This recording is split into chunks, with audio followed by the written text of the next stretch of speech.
The Parliamentary Budget Officer has long been critical of the government's projected cost of the F-35 program. Today, Kevin Page went a step further. He said the government wanted Canadians to believe the new fleet of fighter jets would cost less than it actually would.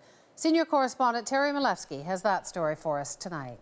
Terry. Well, Wendy, the government famously insisted that the Parliamentary Budget Officer was wrong when he said a year ago that the F-35s would cost $10 billion more than the government was letting on. Of course, we now know that the PBO's estimate was very close to the one the government was keeping to itself. And today, the PBO drew a very blunt conclusion. Did the government want Canadians to think the planes were going to cost less?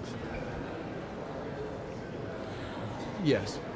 That answer to the CBC's Julie Van Dusen summed up today's bruising testimony by Kevin Page. He told a committee bluntly that the government did not disclose the full costs. The government's public figures did not include all components of full life cycle costs as required by the FINA motion, the House Finance Committee motion of March 2010.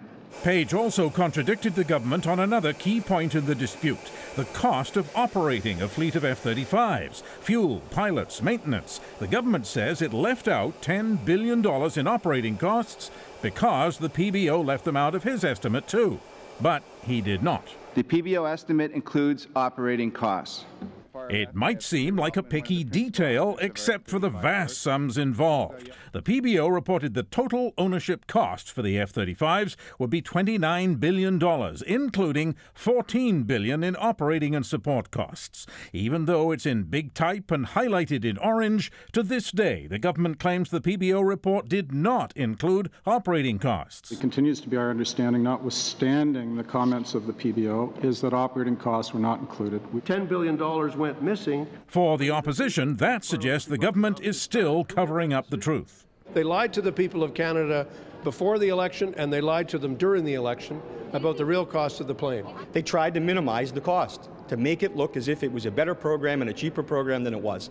In the House, the Prime Minister tried yet again to put this issue to rest. The Auditor General has questioned the reliability of some of these numbers. That's why the government has committed to re-examine this matter before proceeding. But the government is still not willing to re-examine its own claims about the cost, even a month after the Auditor General concluded those claims were false. Wendy. Thanks so much, Terry. Terry Milewski in Ottawa tonight.